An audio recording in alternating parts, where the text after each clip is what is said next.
Welcome to the Jessica Brimer channel. I'm so glad you stopped by. Thank you so much. And I'm not sure you have heard that Tinubu is threatening anarchy. He's threatening the nation with anarchy if the judges decide to dethrone him on account of the fact that he didn't win 25% in Abuja as constitution requires. The thing about Tinubu is it gets into a level where Tinubu just thinks that he's God over Nigeria and that he must get away with every and anything. Tinubu has come to the point of feeling that criminality should be a norm as long as it's coming from him. We have the one about the results, the Chicago University results, and how he gained admission into Chicago University as a woman. The person who enrolled with that name was a woman and not a man. He identified as a woman when he applied to University of Chicago.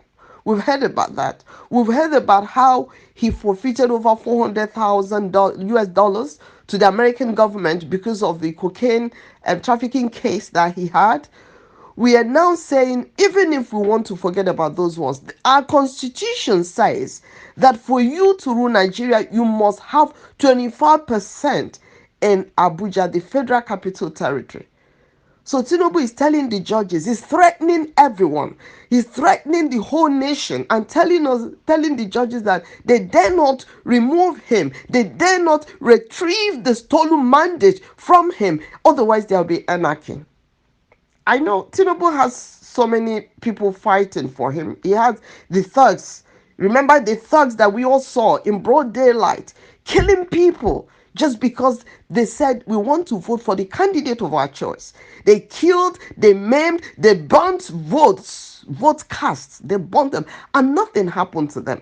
So Tinubu and Anarchy are cousins. They are first cousins. He knows how to, program anarchy, and he knows he gets away with it. So while Tinubu is busy threatening the whole nation with anarchy, Rufai Oseni of Arise TV has weighed in on the situation, and he has said it. He has argued that it's left for the courts to interpret the constitution as it should.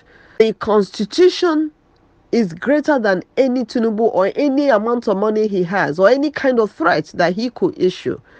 The tribunal must interpret the constitution as it is, and a constitution demands that for you to be president of Nigeria, you must win 25% of votes cast in the Federal Capital Territory. So Oseni is urging the tribunal to stand tall, to be bold, to stand by the truth, and to rule according to what is in the Nigerian constitution as it is right now. Let's see what happens, because the way things are going, if the tribunal rules against the constitution, then we might as well say goodbye forever to Nigeria law, justice, and order. But I know that if the Supreme Court says Tinubu must release the stolen mandate, we must retrieve it from him. Once it's retrieved, Tinubu will not sit as president to conduct any election again. He will not have to be in charge. Mahmoud will not have to be the INEC chairman that will conduct such a very stupid election. It will not be. How idiotic that he made the announcement at 4 a.m. and all the rigging they did for Tinubu, the numbers they falsified and added. God made sure that they did not falsify the Abuja results. That is key. He did not falsify it. That's God in action. So Tinubu is threatening hell and brimstone. We already have Asari Dokubo. Asari Dokubo and his army of killers are already there. They are there. We have the what do you call them? The Fulani invaders that have taken over bushes in southern Nigeria, especially the southeast and south. We already have them there. So Tinubu, when Tinubu said for us to stop insecurity, that communities have to dwell at peace with one another and use dialogue to settle problems. I just said to myself, this is the exact line of Buhari. Tinubu is just repeating what Buhari said after Buhari had used the military to ferry these terrorists from outside Nigeria into the forest in the southeast and south. He said, well, just live at peace with your neighbors. When Autumn ran to Asorok, when Buhari was there, he said, look, these people are killing people in Benue State. They're killing my people. Every day they're slaughtering thousands of people. In the night, once people go to bed, they slaughter people. He was begging Buhari to please bring soldiers to help guard the communities. Buhari chased Autumn back home. He said, just go back and dwell at peace with your neighbors. These people are nobody's neighbors. These people came from outside Nigeria. They are not indigenous Nigerians. So how do you begin to dwell at peace with people who are not your neighbors? That's the same line Tinubu is towing now. Tinubu is saying the way to resolve conflict is dialogue. How do you dialogue with somebody who comes to your house by 3 a.m., 2 a.m. when you're sleeping, sets the house ablaze and slaughters the communities and takes over your land? Where is the dialogue? Where is the premise for dialogue? Where are the grounds for the dialogue? So Tinubu does not know that this is what's going on. And he's busy saying, just they use dialogue to say. So who is he telling about dialogue? People who are not Nigerians, who all they speak is Fufude, Fulani. Who is going to lead the dialogue? Is Tinubu ready to come out and lead the dialogue? People who just come to slaughter and kill and take over the land? So Tinubu has no plans of fighting insecurity. I was just saying to myself, well, if Tinubu has to be there for the next 4 years, let him just, if he can just deal with insecurity, combat insecurity for us, let there be power, and then stop the oil thieves. Because what the oil thieves are doing, using vessels to steal 800,000 liters of fuel every day from Nigeria, crude oil, every day from Nigeria, it's treason. It's economic sabotage. As if only Tinubu can stop that as well, we won't have problem. What did Tinubu do? Tinubu decided to punish Nigerians more. He removed the so-called fuel subsidy, or he increased the price of fuel. As far as I'm concerned, he decided to increase the price of fuel to punish Nigerians that are already suffering.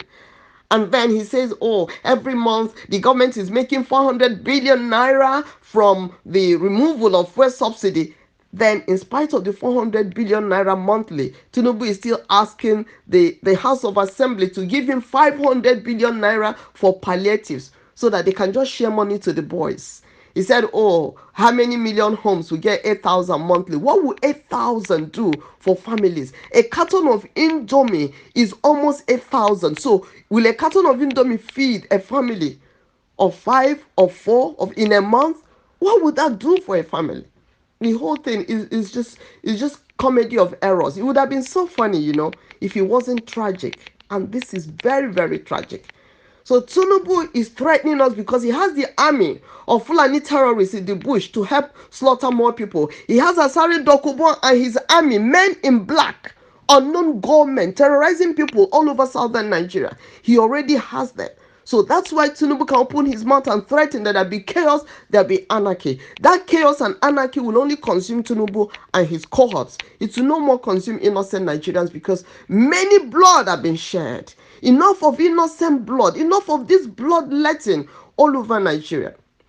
Like I always say, let the Lord give us a long life to see the end of this court case and beyond. Let's see how Tinubu will get away with this blatant, unconstitutional a way of holding on to power, grabbing power and holding on to it. Let's see how these judges will shame themselves. Let's see how these judges will bring international shame to themselves by saying that, yes, they want to erase the 25%. The 25% that is already in the condition. There's a condition in the constitution for you to be able to rule Nigeria. 25%, you must have it from the FCT, apart from the other aspects of the constitution. Tinubu did not have 25% from FCT.